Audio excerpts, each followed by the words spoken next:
ഇന്റർവ്യൂവിന്റെ കാര്യം പറയുമ്പോൾ 3 പേരടങ്ങുന്ന ഒരു പാനലായിരുന്നു എനിക്ക് ലഭിച്ചത്. ചില പാനലിൽ 4 പേര് ഉണ്ടായിരുന്നു, ചില ബോർഡുകളിൽ 4 പേരുണ്ടായിരുന്നു.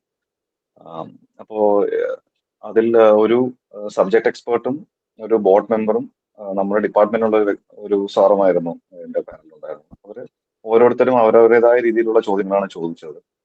ടെക്നിക്കൽ ആയിട്ടുള്ള ചോദ്യങ്ങളുണ്ടായിരുന്നു, ഡിപ്പാർട്ട്മെന്റിന്റെ കാര്യങ്ങളുമായിട്ട് ബന്ധപ്പെട്ട ചോദ്യങ്ങളുണ്ടായിരുന്നു, ഡിപ്പാർട്ട്മെന്റിലെ കറണ്ട് അഫയേഴ്സുമായിട്ട് ബന്ധപ്പെട്ട ചോദ്യങ്ങളുണ്ടായിരുന്നു. പിന്നെ എന്റെ പേഴ്സണൽ ആയിട്ടുള്ള കുറച്ച് ചോദ്യങ്ങളുണ്ടായിരുന്നു.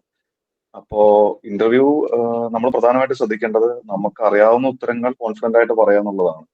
പിന്നെ നമ്മുടെ അപ്പിയറൻസ് എല്ലാം കറക്റ്റ് ആയിരിക്കണം. നമ്മൾ ആ ഇന്റർവ്യൂവിന് കയറി ചെല്ലുകയും അതുപോലെ നമ്മൾ ഇരിക്കുന്ന രീതി, സംസാരിക്കുന്ന രീതി എല്ലാം ഒരു മികച്ച രീതിയിലാണെന്ന് നമ്മൾ ഉറപ്പുവരുത്തുക. നമ്മൾ ഉത്തരങ്ങൾ പറയുന്നത് നമുക്ക് കുറച്ച് അറിയാമെങ്കിൽ കൂടി നമ്മളത് ക്ലാരിറ്റിയോടുകൂടി പറയുക എന്നൊക്കെ ഉള്ളതാണ് ഏറ്റവും പ്രധാനപ്പെട്ട കാര്യങ്ങൾ. അതുപോലെ ടെൻഷൻ അടിക്കാതെ മാക്സിമം നമ്മളൊരു പ്രസരിപ്പോടുകൂടി ഇരിക്കാനൊക്കെ ശ്രമിച്ചാൽ അത് നമുക്ക് കൂടുതൽ മാർക്ക് കിട്ടാനായിട്ട് ഹെൽപ്പ് ചെയ്യും.